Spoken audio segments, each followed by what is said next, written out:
Crazy. Playing the game, being suspended, just the whole narrative that's being painted out there. It's unfortunate that it's come to this over basketball. A lot of us, myself included, didn't even know the play took place until after the game, and now we're being painted as thugs and there's death threats out on us. So it's really unacceptable.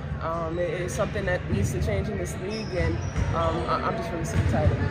You're saying, oh, we need to change the rules because of Caitlin? Yeah, you do. We see that in every other freaking league. You see that in the NFL when quarterbacks are getting roughed up, when Tom Brady's getting roughed up.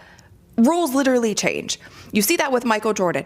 Rules literally change. You see that with Stephen Curry. Rules literally change. You saw that with Kawhi Leonard when we want to talk about the landing space foul. You saw that with Kawhi Leonard. He goes out. He's a megastar at the time in the Western Conference Finals. He goes out with injury because of a landing space foul. That changed the rules. Absolutely, yes. Absolutely, we are saying that. You do need to change the rules because of her. You do need to change the rules because of her and to protect all other offensive players. If we want to talk about the same kind of thing, we saw Napheesa Collier get her ankle taken out. She had double ankle surgery in the offseason. She still hasn't been back yet. Yes, change the rules. Protect the players. Absolutely. Yes, we are saying that. That shouldn't be controversial. Protect the players. And especially protect the player who is your face of the league. There is a version of this story where Alyssa Thomas says nothing, lets the dust settle, and allows the passage of time to do what time eventually does to most controversies. That version of the story existed as a real option. It was available. It was the strategically sound path forward for someone in her position facing the level of public scrutiny and institutional attention that has surrounded this situation. It doesn't. It doesn't at all. At the end of the day, it's basketball. Basketball is meant to be physical. Like I said, I didn't even know that play happened. If you watch the clip back, no one in the stands, their bench knew that it happened. But again, that doesn't change anything of how we play basketball. Basketball is a context. Alyssa Thomas did not take that path. Instead, she went to social media. She spoke with reporters. She addressed the controversy publicly and directly. And in doing so, she has potentially transformed what might have been a difficult but survivable moment in her career into something considerably more damaging and considerably more permanent in terms of how she will be remembered and discussed within this league and beyond it. The internet is not a real place. So I think when you treat the internet like a real place, that's when you get everybody like, oh my God. But it's like, bro, you don't know these people in real life. Just press the block button, bro. Just press the block button and then move on.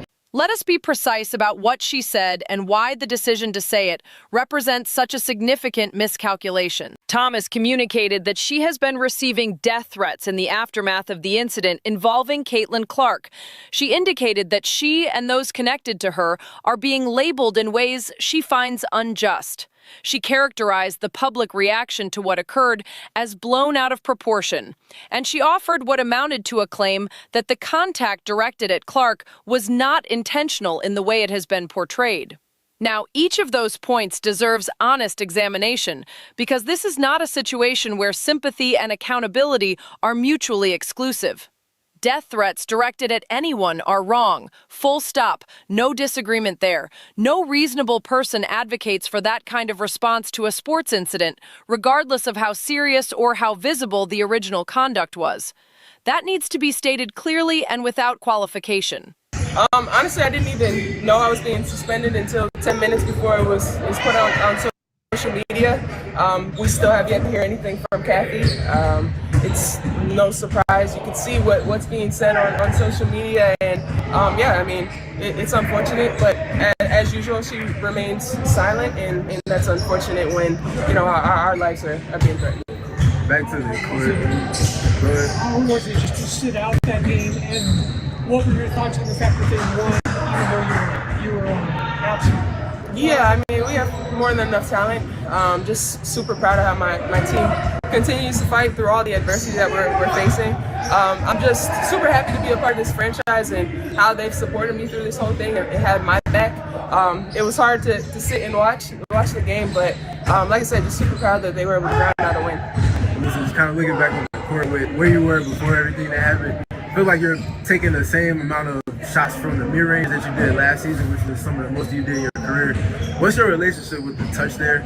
Like, how are you seeing that open up more opportunities for you to score at impact? Yeah, I got to continue to be more aggressive. I think a lot of people give me that shot each and every game. I just have to be willing to take it more, which, like you said, in the last 2 games I have. So just continue to be confident in my ability in that shot. I mean, I practice it each and every day, and yeah, it's my money shot. We spoke with Shea Carter yesterday, and she was just talking. At the incident, like picture and stuff like that on social media, how do you feel like they think that?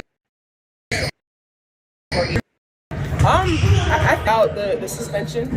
If that's what they felt was necessary in that moment, then so be it. But I think there's a lot of other plays that you can say the same about.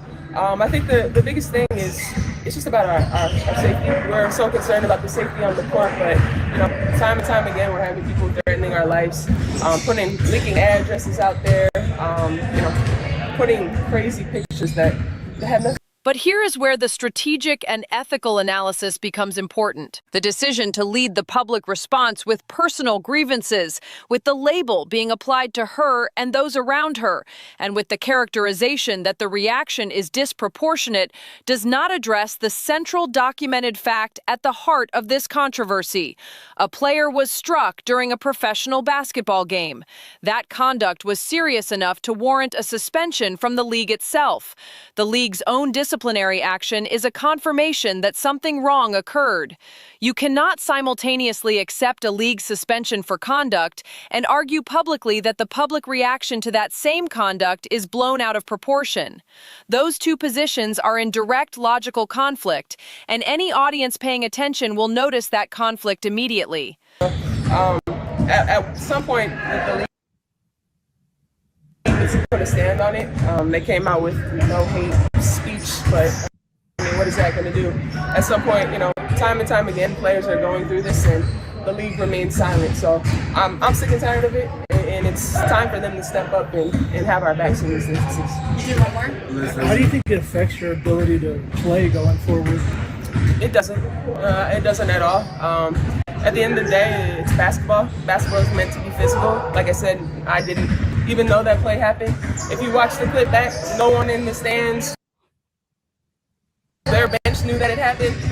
But again, that doesn't change anything of how we play basketball. Basketball is a contact sport.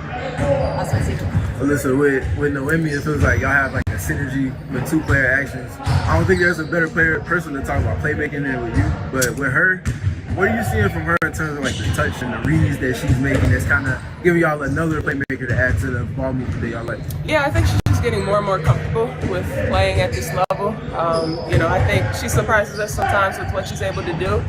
Her ability to read the game, make plays, shot making.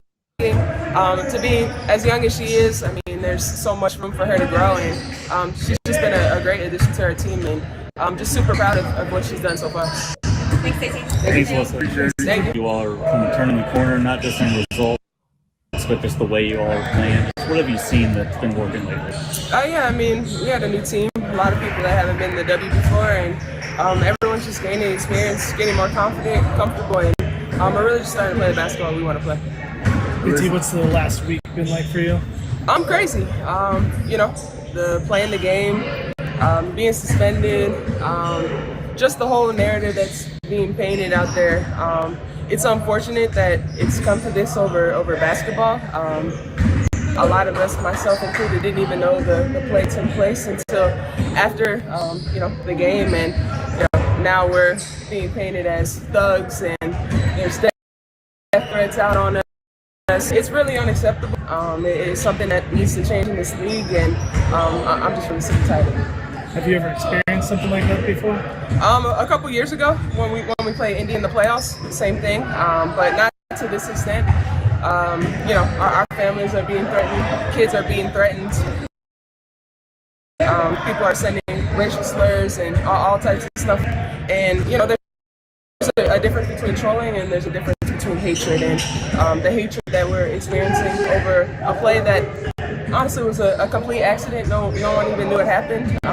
It's just unfortunate, but yeah, the league has to do better in this instance. Nate was really frustrated with the league. The connection with the rookies and how tight the camaraderie has been. What have you seen between Marta, Shea, and Shea there? Yeah, I mean, they're all filling out together. This season has been a whirlwind, a lot of new faces, but it's fun when you have rookies to go through a process like this together. And like I said, they're super close. The comparison that matters most here, and that frames the severity of this situation in its proper context, is Kennedy Carter. Kennedy Carter was effectively removed from the league for a period of time following a conduct-related incident. She is only now returning to professional play. The incident for which Carter faced those consequences has been widely assessed as less severe in nature than what occurred in the Thomas situation. That comparison is not invented. It is not partisan. It is a straightforward observation about the league's own disciplinary history and the standards it has applied to player conduct in the past. If the standard set by the Carter precedent is applied consistently to the Thomas incident, the implications for Thomas's career are serious. The conduct involved here, by the assessment of multiple credible observers across the sports media landscape, exceeded the threshold that produced Carter's extended absence from the league. That reality does not disappear because Thomas goes on social media and talks about the personal difficulties she has experienced in the aftermath. And this is where the public response strategy becomes actively counterproductive rather than simply ineffective. When a public figure who has been disciplined for documented conduct pivots immediately to discussing their own victimhood, the reaction from an already skeptical public is predictable and swift. It reads as deflection. It reads as an unwillingness to accept the weight of what occurred and what it means for the person on the other side of it. It reads to many observers as someone who fundamentally does not grasp the gravity of their own actions and their own consequences. That perception is damaging in ways that silence would not have been. The Phoenix Mercury organization also entered this situation through their own official channels, producing content that addressed the controversy in a manner that some observers described as treating a serious incident with insufficient gravity. Poking fun at a situation in which a player was struck and the resulting controversy reached national and international news coverage is not a communication strategy. It is an organizational misjudgment that compounds the original problem rather than managing it toward resolution. Professional athletes who achieve significant visibility and public recognition operate within a specific reality that comes with the territory of that visibility. Public figures are subject to public commentary. They are subject to scrutiny. They are subject to the kind of intense and sometimes uncomfortable attention that follows significant incidents involving their professional conduct. That is not an injustice. That is the known and understood condition of professional public life at a high level of visibility. The specific issue raised about AI-generated images circulating online is a real phenomenon and a legitimate concern in the broadest cultural sense. The technology that enables the creation and distribution of such content raises genuine questions about digital ethics and the treatment of public figures in online spaces. But raising that concern in the immediate context of a serious on-court incident, as part of a public response that is already struggling to acknowledge the conduct that generated the controversy in the first place, does not land the way it might in a different context.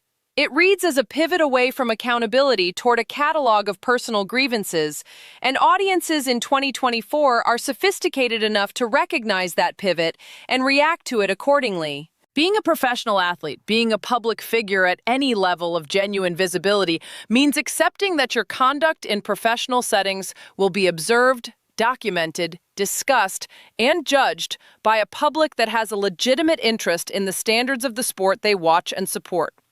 Parody images, satirical content, and critical commentary are part of the ecosystem that surrounds public figures at every level of professional sports. They have always been part of that ecosystem. The players who navigate public life most successfully understand this reality and do not treat it as a fresh injustice each time it surfaces. The more pressing concern for Alyssa Thomas right now is not social media content. It is her professional future in this league. The Kennedy Carter precedent is real. The severity comparison is real. The league has demonstrated through its own disciplinary history that conduct of this nature carries consequences that extend beyond a single game suspension. Whether the league applies that historical standard consistently in this case remains to be seen, but the existence of that standard means the conversation about Thomas's career trajectory is not a hypothetical exercise. It is a legitimate and serious question with documented precedent supporting its relevance. Thomas going public with her response, emphasizing personal grievances, characterizing the situation as blown out of proportion, and failing to lead with a clear and unambiguous acknowledgement of the impact her conduct had on another professional athlete, has not helped her case with the public, with the league, or with the broader media landscape that is now covering this story at a national and international level. The smart move was silence. It was always silence. Let the suspension stand. Let the heat from the immediate news cycle dissipate on its own timeline. Avoid any additional statement that could be parsed, analyzed, and found wanting by a public that has already formed strong opinions about what occurred and what it represents. Silence was available. It was not chosen. And now every statement made in the aftermath becomes part of the documented record of how this situation was handled. Every claim about proportionality sits against the backdrop of Kennedy Carter's career interruption and the severity comparison that observers are already making publicly and loudly. Every pivot toward personal grievance sits against the backdrop of a player who received a league suspension for documented conduct in a professional game, watched by millions of people, covered by national and international media, and serious enough to generate coverage on Fox News and in Australian sports broadcasts. The situation called for humility, for restraint, and for the kind of quiet professional dignity that allows time and distance to do their work without adding new material to an already consuming fire. What happened instead was a public response that has added fuel rather than water, that has extended the conversation rather than allowed it to conclude, and that has positioned Thomas in a way that makes her professional future more uncertain rather than less. This is a cautionary example of how not to navigate the aftermath of a high-profile conduct incident in professional sports, and it is playing out in real time, in full public view, with a global audience paying attention. The league now faces its own decision about how to respond to the totality of what has occurred, including the initial incident, the public response from those involved, and the organizational conduct of the franchise surrounding it. The precedents are established. The public expectations are clear. The media attention is sustained and serious. What comes next will define whether the WNBA applies its own stated standards consistently and with the seriousness this moment demands. That answer is still coming, but one thing is already clear. The smart move was to say nothing. That moment has passed.